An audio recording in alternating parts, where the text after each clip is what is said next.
In the stillness of the early morning at the SETI Institute, Dr. Laura Mitchell leaned back in her chair, eyes locked on the screen displaying a series of baffling signals. Unlike the usual cosmic noise, these signals filled the room with a tension that even coffee couldn't dispel. Beside her, her colleague Dr. Mark Chen anxiously tapped on his keyboard, rechecking their data. "Laura, are you seeing this? This pattern doesn't match any known cosmic or terrestrial source," Mark said, his voice a mix of excitement and disbelief. Laura nodded, her mind racing through the possibilities. "It's structured, repeating. It's got to be artificial. We need to verify the origin." "Already on it," Mark replied, adjusting the satellite dish remotely to triangulate the source. As the data streamed in, the coordinates pointed unmistakably beyond Earth, towards a region of space known to harbor no planets or stars. "This is it, Mark. It's an extraterrestrial signal. No natural explanation fits." Laura's voice was steady, but her heart pounded with the realization of what this meant. "Should we alert the authorities?" Mark asked, already knowing the answer. "Yes, and get the decryption team on this. We need to know what they're saying, not just that they're out there." Within hours, the Institute was swarming with government officials and additional cryptographers, including John Whitaker, a specialist in linguistic patterns and extraterrestrial languages. Laura briefed him on their findings. "John, we've picked up repeated sequences here," Laura explained, pointing at the screen filled with undecipherable codes. "We think it's a message." John peered over the data, his brow furrowing. "I'll start with basic syntactic analysis. Let's see if there's a language structure we can isolate." As John worked, the atmosphere in the room grew heavy. Everyone sensed the weight of their discovery. Suddenly, the screens flickered and a message started to form from the chaos of alien script. "Look!" Laura exclaimed. "It's translating." All eyes fixated as the words appeared: "Submit and surrender. Any resistance will be met with destruction." A cold silence fell over the room. Laura felt a chill run down her spine. This was not the hopeful contact they had imagined. It was a threat. Mark broke the silence. "What do we do now? This isn't just a scientific discovery, it's a security threat." Laura looked at John, then at the rest of the team. "We need to prepare. We aren't just deciphering a message. We're dealing with a potential invasion." Laura's declaration marked a shift in their mission. They worked through the night, sending their findings to every relevant authority. By dawn, the world was on alert, and Laura found herself drafted into a new role, one that required not just her scientific expertise but her strategic mind. The following days were a blur of briefings and planning sessions.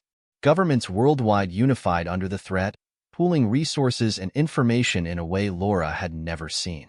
She was introduced to General David Armstrong, who would lead the defense efforts. "Dr. Mitchell, I've read your reports. Your insight could be crucial," General Armstrong said during their first meeting. His demeanor was stern but not unkind. "I'll do whatever I can to help," Laura replied, understanding the gravity of her new responsibility. Together, they formed a plan not just to defend Earth, but to understand their enemy. Every decoded piece of data could be the key to survival. As the world braced for what was to come, Laura and her team knew their work had only just begun. They were no longer observers of the cosmos. They were warriors preparing to defend their home. The calm before the storm was tragically short-lived.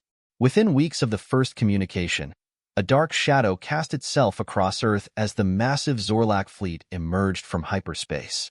From the command center, now a hive of activity, Laura Mitchell watched the screens as the Zorlac fleet emerged from hyperspace.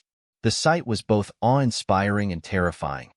Enormous, dark ships blotted out the stars, their sleek, alien designs unlike anything humanity had ever seen. "All stations report," General David Armstrong's voice rang out, calm but authoritative. One by one, the various teams checked in, confirming their readiness. The room buzzed with a mix of fear and determination. Laura knew that the next steps would determine the fate of humanity. "Dr. Mitchell," General Armstrong turned to her. "What can you tell us about their communication? Any further messages or clues about their technology?" Laura glanced at John Whitaker, who had been working tirelessly to decode any additional transmissions. John shook his head. "Nothing new yet. The initial message seems to be their only communication so far. General, Laura said, we need to find a way to communicate back. If there's any chance we can negotiate or stall for time, we need to take it. General Armstrong nodded. Agreed. Dr. Mitchell, I want you and your team to focus on that. In the meantime, our defense forces will prepare for all contingencies. As Laura and her team delved into the challenge of crafting a reply, Earth's military forces mobilized. In space, a defensive perimeter began to form, with satellites and space stations converting to wartime operations. On the ground, cities braced for the worst, with emergency protocols enacted worldwide. Hours felt like minutes as Laura's team worked around the clock. They analyzed the structure of the initial Zorlac message, searching for patterns that could be used to construct a response. It was John who made the breakthrough. I think I've got it, he said, excitement barely contained in his voice. Their syntax is complex, but there are similarities to some ancient Earth languages. We can construct a basic message. Do it, Laura urged. Let's send a message asking for dialogue, for a chance to understand their demands and potentially find a peaceful resolution. With the message ready, Laura and her team sent it out into the void, hoping for a response. The wait was agonizing, each second stretching into an eternity. The world watched and held its breath. Finally, the screens flickered. The Zorlac fleet had responded. Laura's heart pounded as the translation appeared. Dialogue is permitted. Surrender terms will be discussed. Cease all defensive actions. A glimmer of hope sparked in the room. Laura turned to General Armstrong. They're willing to talk. This might be our chance. General Armstrong nodded. Let's proceed with caution. Dr. Mitchell, you and your team will lead the communications. We'll be ready to back you up if things go south. Laura felt the weight of the world on her shoulders as she prepared for the next transmission. The future of humanity hinged on their ability to navigate this delicate situation. The dialogue with the Zorlac began, transmitted through encrypted channels and translated in real time. The Zorlac representatives were cold and pragmatic, their demands harsh. They required significant resources, including water and minerals, and they sought control over key regions of Earth. We need to buy time, Laura whispered to her team during a brief pause. If we can negotiate smaller concessions, we might delay them long enough to strengthen our defenses. Back and forth, the negotiations went, with Laura carefully balancing acquiescence and resistance. The Zorlac were relentless, their superior technology a constant threat. But humanity's spirit was indomitable. As days turned into weeks, the fragile dialogue continued. The Zorlac grew impatient, and tensions rose. Then, just as it seemed negotiations might collapse, an unexpected breakthrough occurred.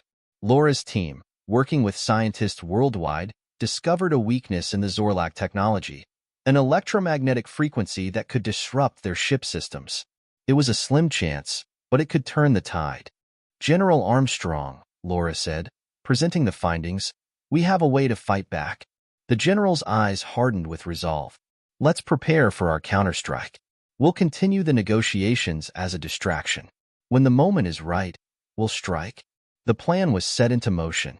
As Laura continued to stall the Zorlac with negotiations, Earth's forces quietly armed themselves with the newfound technology. When the day finally came, humanity was ready. The Zorlac, unaware of the trap laid for them, pushed for a final ultimatum. At the agreed signal, Earth's forces unleashed their counterstrike. The electromagnetic pulses hit the Zorlac fleet, causing chaos among their ships. The dark vessels, once a symbol of impending doom, now faltered and fell from the sky. Cheers erupted across the globe as the Zorlac retreated, their once imposing fleet now in disarray. Laura stood in the command center, exhaustion and relief washing over her. "We did it," she whispered, tears of relief in her eyes. "We fought back." General Armstrong placed a hand on her shoulder. "You did it, Dr. Mitchell. Your efforts saved us all." The battle was over, but the war was not yet won. Humanity had proven it could stand against the invaders, but the Zorlac threat lingered. Laura and her team knew their work was far from done. As the world began to rebuild and strengthen its defenses, a new resolve took hold. They would be ready.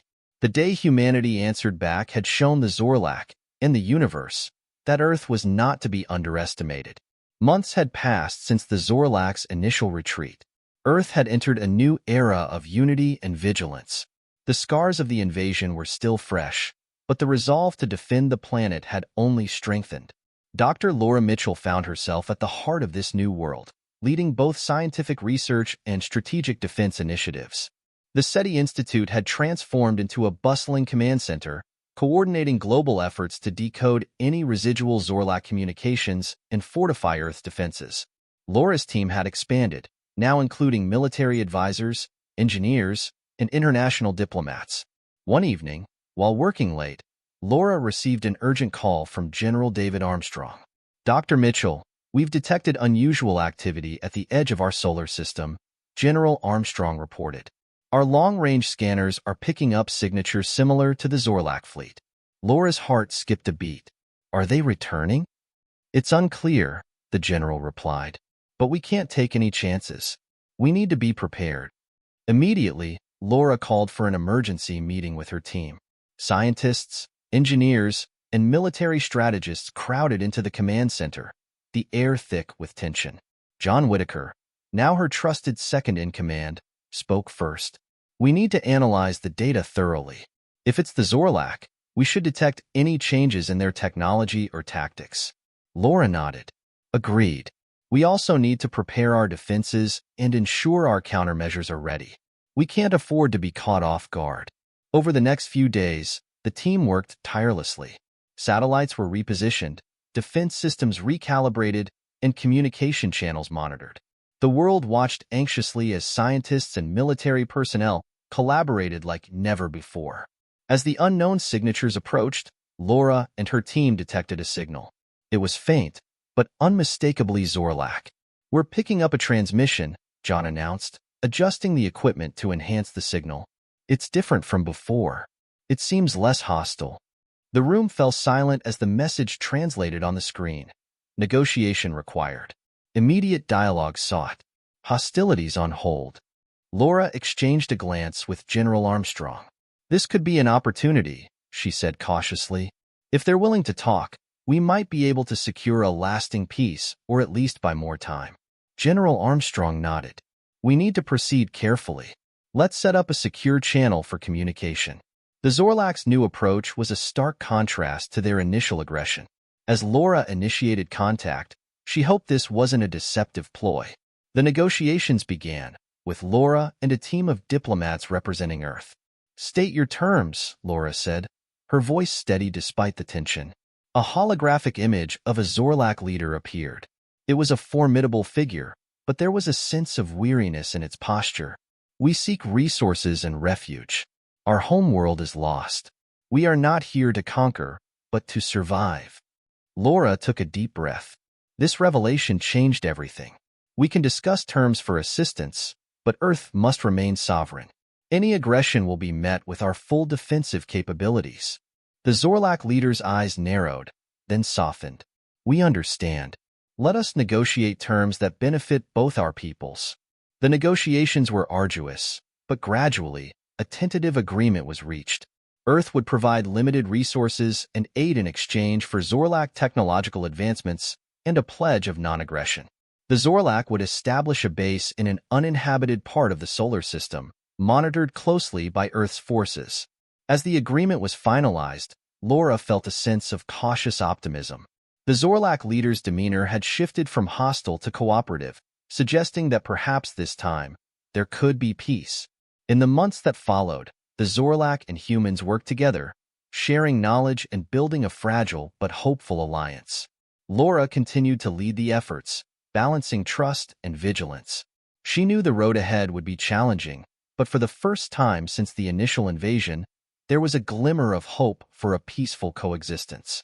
One evening, as Laura looked out at the night sky, she reflected on how far they had come.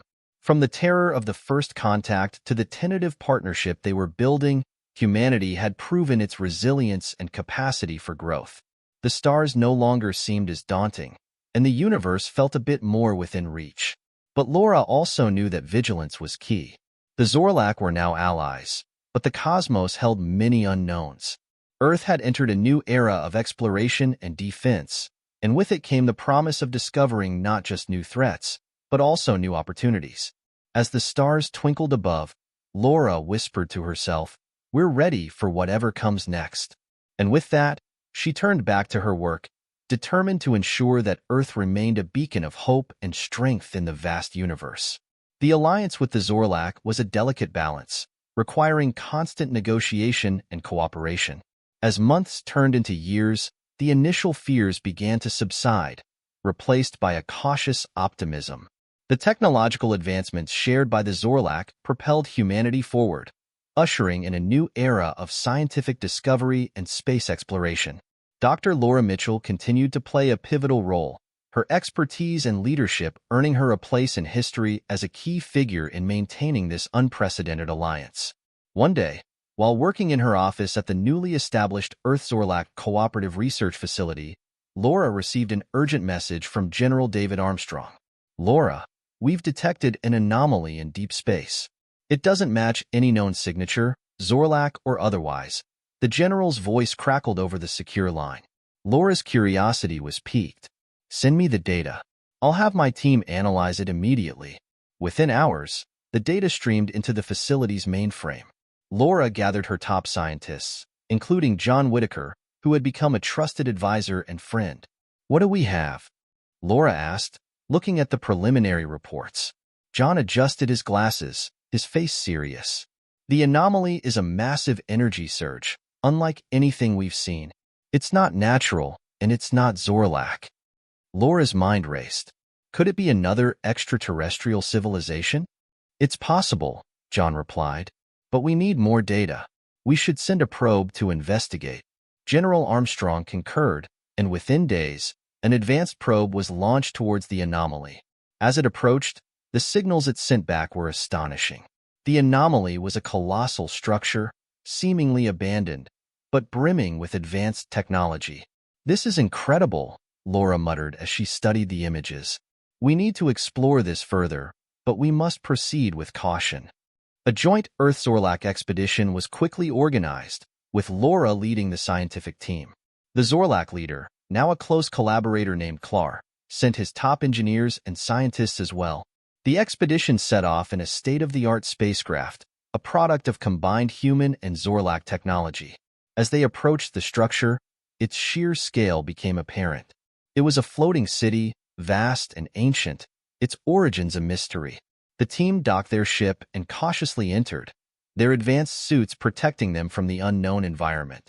Inside, the technology was unlike anything they had ever seen.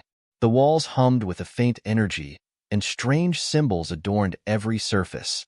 Laura felt a mixture of awe and trepidation. "Be careful," she instructed her team. "We don't know what we're dealing with." As they explored, they discovered a central chamber. In the middle stood a towering obelisk, pulsating with energy. Laura approached it, her scanners indicating it was some kind of control center. "John Clar, look at this," Laura said, pointing to the obelisk. "It seems to be a source of immense power. If we can understand it, we could unlock secrets beyond our imagination." Clar nodded, his eyes narrowing in thought. "We must proceed with great caution. This technology is far more advanced than even the Zorlac." As the team worked to decipher the obelisk's purpose, they inadvertently activated a hidden mechanism. The obelisk began to glow brighter, and the entire structure seemed to come to life. Panels lit up, and ancient machinery started humming. Suddenly, a holographic figure appeared before them. It was a representation of an alien being, tall and majestic, with an aura of wisdom and authority. "Welcome, travelers," the figure spoke in a language that their translators quickly deciphered. "You have awakened the sentinels of the Xari. We are the guardians of knowledge, and you have proven your worth by finding this place." Laura and her team exchanged astonished glances. "Who are the Xari?" Laura asked, stepping forward. The hologram's eyes seemed to pierce through her. "We are an ancient civilization, long gone from this galaxy. Our legacy is knowledge, and we have left this archive for those who seek to learn and grow." The figure continued, "You are now the custodians of our knowledge. Use it wisely, for it holds the power to create or destroy." The weight of the responsibility settled on Laura's shoulders. "We will honor your legacy," she vowed. "We will use this knowledge to advance our civilizations and protect our worlds." With that, the hologram faded, but the structure remained active, its secrets ready to be unlocked. The expedition returned to Earth with a wealth of new information, marking the beginning of a new chapter in human and Zorlac history. The discovery of the Xari archive united the two species even further, their combined efforts leading to unprecedented advancements. Laura Mitchell's name became synonymous with this new era of exploration and cooperation, a testament to what humanity could achieve when it looked to the stars with curiosity and courage. And as Earth and Zorlac continued to explore the cosmos together, they knew that the universe was vast, full of wonders and challenges yet to be discovered. With the legacy of the Xari as their guide, they were ready for whatever the stars had in store. Years passed, and the partnership between Earth and the Zorlac flourished. The knowledge from the Xari archive propelled both civilizations into a golden age of technology and exploration. The advanced technology enabled humanity and the Zorlac to cure diseases, reverse environmental damage, and travel to distant stars with ease. Dr. Laura Mitchell and Clar became revered figures, celebrated for their roles in forging this historic alliance and unlocking the secrets of the Xari. As their achievements grew, so did their friendship, symbolizing the unity between their species. One day, in a ceremony attended by representatives from across the galaxy, Laura and Clar stood side by side. The event marked the inauguration of the Stellar Federation, an interstellar council formed to promote peace, knowledge, and mutual prosperity among various civilizations. As Laura stepped forward to speak, she looked out at the diverse assembly, humans, Zorlac, and beings from newly discovered worlds. The sight filled her with pride and hope. "Today, we stand united," she began, her voice resonating with emotion. "What started as a moment of fear and uncertainty has become a testament to the power of cooperation and understanding. Together, we have faced challenges and unlocked wonders beyond our wildest dreams. We have learned that our differences are strengths, and our shared goals bind us together." Clar followed, his deep voice carrying across the assembly. "The legacy of the Xari has shown us the path forward. Their knowledge has become our beacon, guiding us toward a future where all species can thrive. Let us honor their memory by continuing to work together, exploring the cosmos, and protecting each other from the unknown." The crowd erupted in applause, a moment of collective celebration for the dawn of a new era. After the ceremony, Laura and Clar took a moment to reflect. They stood on a balcony overlooking a bustling city, a symbol of the thriving collaboration between their peoples. "We've come a long way," Laura said, a smile playing on her lips. Clar nodded. "Indeed, and there is still much to discover." As they gazed at the stars, a message came through on their communicators. A new anomaly had been detected on the edge of known space. Laura exchanged a knowing glance with Clar. "Shall we?" she asked, her eyes shining with excitement. Clar smiled. "Let's see what the universe has in store for us next." With a renewed sense of adventure and unity, they prepared for their next journey. Together, they would continue to explore the cosmos, unravel its mysteries, and forge a future where all beings could share in the wonders of the stars. As their ship launched into the vast expanse, Laura felt a profound sense of fulfillment. The journey had been long and challenging, but it had led to an era of peace and discovery. The day humanity answered back had transformed into a legacy of hope and cooperation, proving that even in the face of the unknown, unity and determination could light the way forward. And so, with the universe spread out before them, Laura Mitchell and Clar embarked on their next adventure, ready to face whatever came their way, confident that together they could achieve anything.